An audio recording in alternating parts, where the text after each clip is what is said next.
this game has amazing gameplay. This is a must-buy.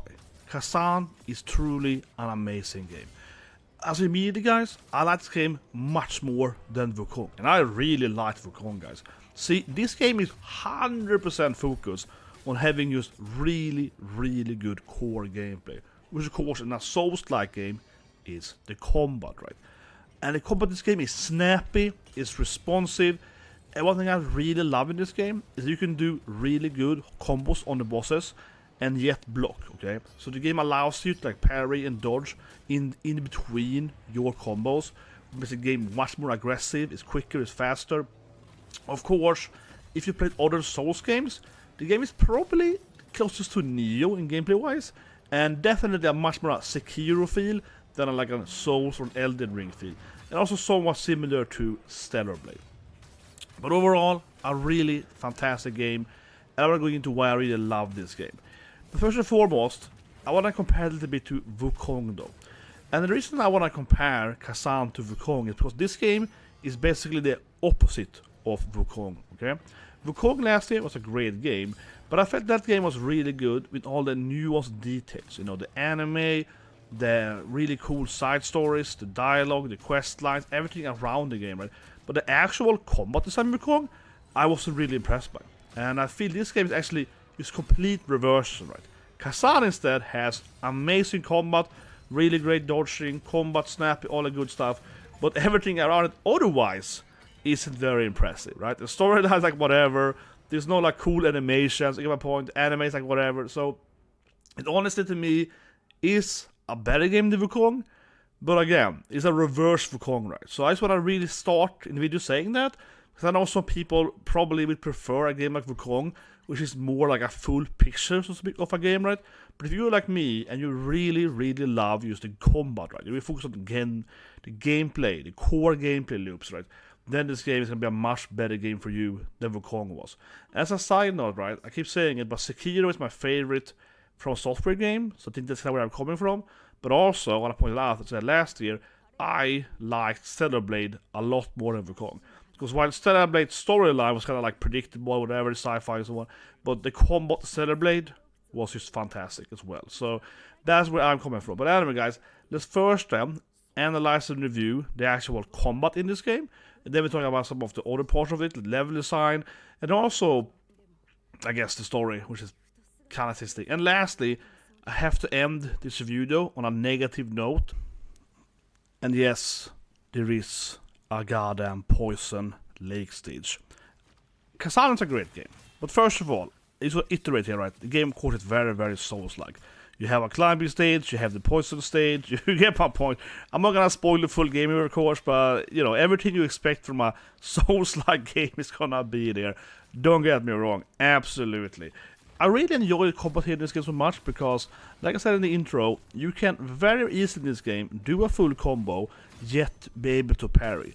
And that might sound like, oh, every game, no, but this game really allows you and really rewards you for playing very aggressively. So basically, you can jump in, do like a 5-6 full combo, yet have the time to deflect or have the time to dodge a boss enemy attack, right? I think it's a much better feeling than, for example, the Dark Souls games, where you kind of do like, you know, one attack, you roll 5 times to do one attack, right? This game instead you do like 6-7 attacks, you parry 3 times, you do 2 attacks, you parry once, you do 6 attacks, so you're much more into it, right? And it feels just way more, again, responsive, snappier, you dodge a lot, different combos, and it just feels really good. Now, it is obviously mostly then, from a combat standpoint, similar to something like Sekiro, right, like I mentioned earlier, it's very focused on parrying. You can, of course, also dodge, and I think this boss here is a good example of where actually dodging might be better, because the boss is weak in his back, so you kind of want to go around the boss, right? But overall, it is a very parry-focused game, absolutely. So if you're not into like Sekiro or Stellar Blade and so on, you probably won't like this game, honestly. I mean, it's a great Souls game, but yeah, it's very parry-heavy, in my opinion. You can, of course, not have the parry, but still, it's very parry-heavy. Now, in the game, you have 3 different weapons. You have the spear or the glaive then, which is like a Chinese guangdao, right? It's a Chinese halberd or dragon halberd. You have the 2-hand weapons, typical great sword, right? Giant great sword, which I would say definitely the great sword has the typical Souls feel, right? It's bonka bonka, giant sword, slow attacks, high damage. And then you have the dual wield, which is in between them. So the spear is probably like the fast weapon in the game. But what I think though, there actually is a difference between the spear and the two-hand sword. Of course, you have different builds, but still, is that the spear is focused on the stamina damage. So with the glaive attacks, you kind of reducing the enemy's purple meter than the stamina in this image here much faster than with the great sword. However, the great sword does, more pure damage, right, to the actual health pool. So that's kind of where actually I differ between them, and then the dual wield is kind of like in the middle. And I like that a lot then with this glaive spear thing. That's definitely what I would recommend using. It's faster, if it's more interesting, because I think it's more dynamic. You gotta hit the enemy a lot, right? You force them into, a breaking the stamina, you execute them, and so forth, right? And I think that feels more fun. But again, right, the great sword is probably the most like classic Souls feel to it. The fights, of course, have this classic Souls feel to it, right? Some bosses will have poison attacks or fire attacks or whatever. You can of course use items to remove these effects, right? And like I always say, when it comes to Souls games, you have to adapt, right? And a lot of people are gonna be stuck being like, whoa, this boss keeps burning me. But use the anti-burning potion, okay? Don't be afraid, right, on the spider boss to use the anti-poison potion. It's perfectly fine to use that. But not a lot of people like refuse to use items or whatever. But no, I recommend it after that. One thing you can see here in this game is that the bosses moves a lot, okay? The bosses actually are very, very like, they go in different phases basically. And I will recommend, on a side here, because the fight here, right, is that you can do so much damage to them when they are moving. Again, I pointed out, because the game, like I keep saying, right, rewards you for being aggressive, right? The game is very, very snappy, it's very, very quick, and it keeps rewarding you for punishing the boss when they are moving, and when they try to like hit a face, to regroup, right? So for example, the spider boss there climbs up, right, and summons the tiny spiders. When it does that, you can do 1, maybe even 3 full combos on it, if you have the perfect situation, right? The fourth boss, the Minotaur, same thing there. He climbs on the wall. You can time that and so on for that. So it has a lot of these abilities you can utilize. Again, rewarding you for being a very active player that gives you a really good combat feel. Now, when it comes to character design and the storyline, it's just okay, honestly. I mean, I like the character design. The women are attractive, they're likable, they have nice personalities. So it's just kind of like, you just go with the flow, right? But of course, like I said earlier, it's not like a Wukong. You're getting like a really well animated storyline. It's not like Nioh or Stellar Blade where you have like a really complicated sci-fi storyline. This is a guy wanted to kill a person that betrayed him, and also evil dragons. That's basically it. Now, when you die in the game, I actually really like this feature, and of course combines with the great combat design. This is how they treat death and like the rewarding of actually trying on a boss fight. So first of all, right, the game of course allows you to easily pick up your souls that you lost in the combat. This is something I really like actually. It might sound simple, but I never enjoyed the ideas, right, of where you have a soulslike game and your XP, souls, whatnot, right, are left somewhere inside the boss room. That means that you are gonna spend the first half minute of the boss fight to run over to your corpse, right? And I don't even enjoy that gameplay. It never makes sense to me. So I really do much more prefer here in Khazan, where you're getting your souls back outside the boss room. So in Khazan, when you die, you still are actually gaining this master level of your weapon. This is a really good feature, seriously. So the way that it works is that when you're fighting on a boss, you're still like learning basically how your weapon works. You're still gaining like experience points for your weapon. And this is not the same thing as your common, levels. You get like strength or whatever. This is actually like a separate level thing, basically. Your talent tree are not connected to your like character level. But the thing is that when you're fighting the boss then, right, each time you're dying, you're still learning like half another talent tree level. So if you're dying on a boss like an hour, you're still gaining maybe 2-3 more talent tree levels, which ends up with having, more stats, so you're better fighting, which makes the boss easier, of course, but also it makes you feel like you're just wasting your time. You're still grinding, you're still getting levels, right? You're getting stronger. So I really like this feature. So you have some decent, I would say, levels and interaction or whatever. But I will be very, very clear here. Khazan is a good game, but the level design is terrible. Like the level design overall, not a very impressive game, and that's clearly one of the, I would say, weakest part of the core gameplay loop, right? But you can still sometimes get this really weird stuff in this game. Like here, then, right? So I pulled this bear into this fight from the caves, like a mini boss. I pulled him into the GT, like another mini boss, and I pulled the NPC guys. So you can still do some fun stuff in the game. So it's not completely like boring or whatever. But I still think it is kind of limited because what I'm lacking here is the game is very, very similar to Nioh and Wulong. And there are some like chests to find and some crystals or whatever, but the game really lacks that feeling like Nioh has, where you can find these Kodomos and they're hiding under some puzzle or something like that. So if you never played Nioh, you basically find these green little like positive yokai children spirits, and they're hidden on every level, like 5 to 9 or so usually. And they're not just straightforward, right? You have to maybe like flip something, find some key, open a secret door, maybe it's like an invisible wall after the defeat, and so forth. So even if Nioh and this game has a very similar, like, very much a straightforward level design, we move from A to B, and there might be some alternate routes. In Nioh, there's not much to find actually. And same thing with Wulong when you find these banners. I think the game, unfortunately, has kind of taken the Nioh and Wulong level design straight up, absolutely, but it is unfortunately a little bit like limited. Yeah, it's limited, not as well done. Now, the loot system is also they have taken exactly from Nioh and Wulong, and literally they're exactly the same. If you have played those games, it's pretty straightforward, and it's based, I would argue, on the old good Diablo style of like loot pinatas.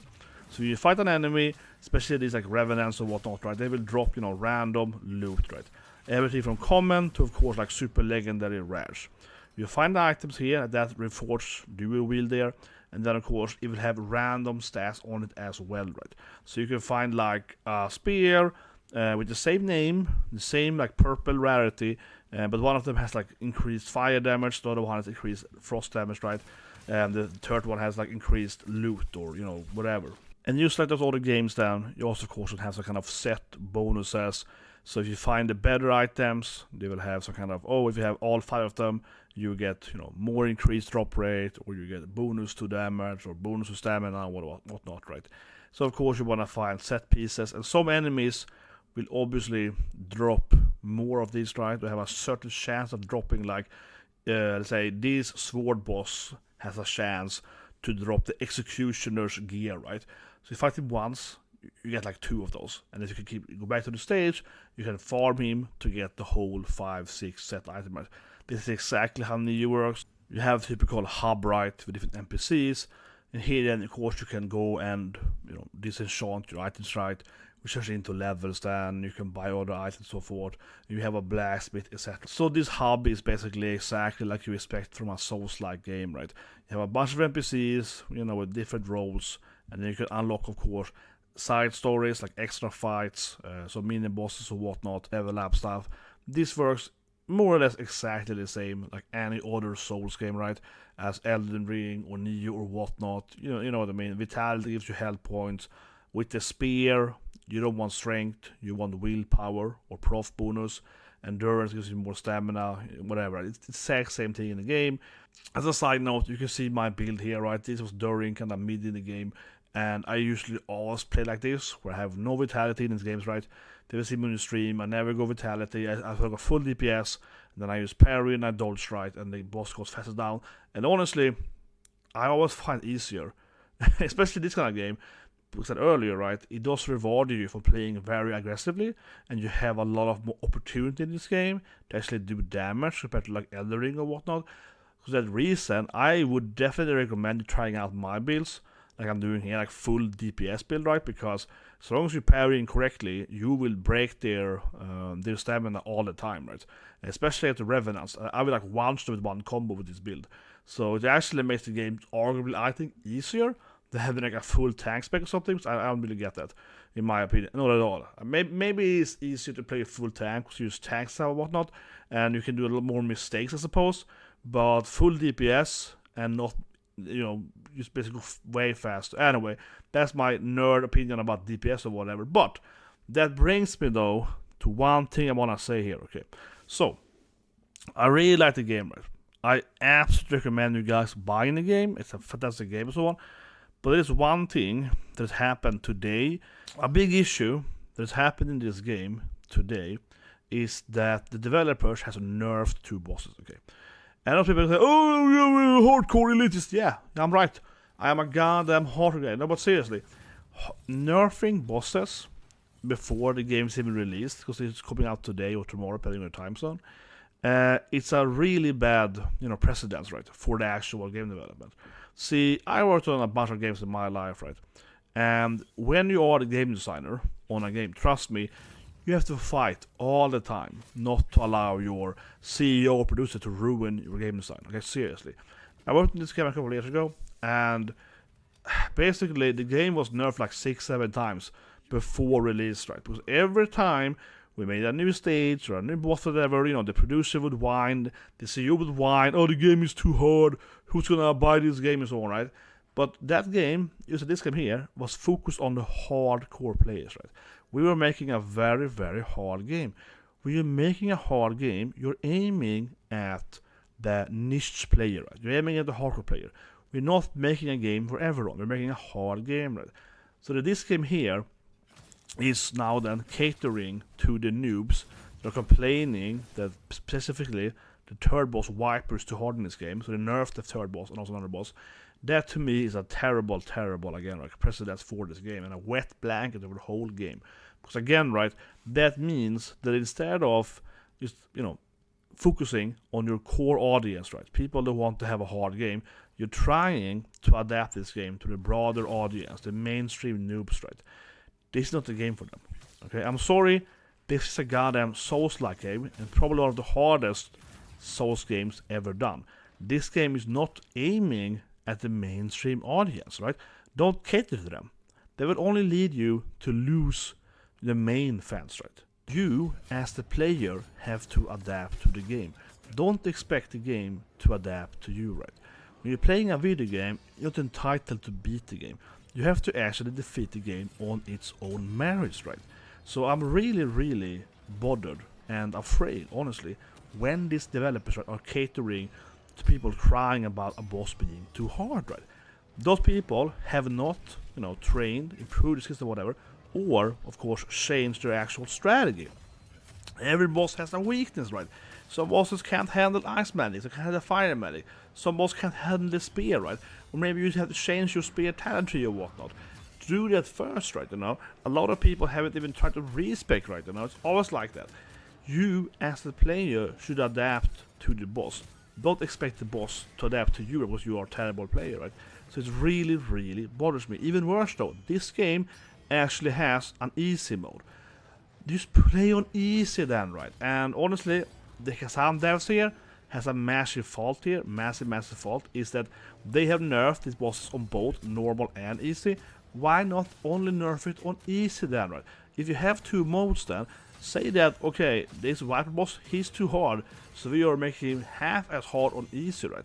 That means that the good players that are actually adapting and learning the game can still play the game on normal, right, and experience the real game as intended, and then the people that are whining and crying can play it on easy mode, right? It's a little bit of a wet blanket over the game, right? So you do wonder how the game will be in a year from now, you know what I mean? And you also really wonder what will happen with the sequel, right? If they listen too much to these whiners right now that won't get good, basically, right, then the next game will probably be too easy and we remove the core gameplay that we enjoy here. So that has me worried. But again, I think the game is really, really good, so you should buy it though. But I understand how definitely it's a little bit iffy there. Definitely. Now, I'm gonna definitely keep an eye on this thing though, because I think it's interesting from both a game development standpoint and also, of course, a gameplay standpoint. Are they gonna cater to these noobs, right? Are they gonna follow that? So let the video, guys. Please subscribe, clap button, or you're gonna buy the game and whatnot. And yeah, I definitely make another video seeing how this thing will turn out, right? If they're gonna nerf more bosses, Of course, the game is coming out tomorrow, right? For the the full audience. Or everyone gonna complain then, and the devs will run like an ambulance and drive around like crazy and change all the bosses. That to me is a crazy bad idea. I'm already seeing memes being like, "Oh, I killed the boss before the nerf, whatever." Right? It's a weird situation, and it'll be interesting if it keeps going like that. But I think they're gonna backtrack, right?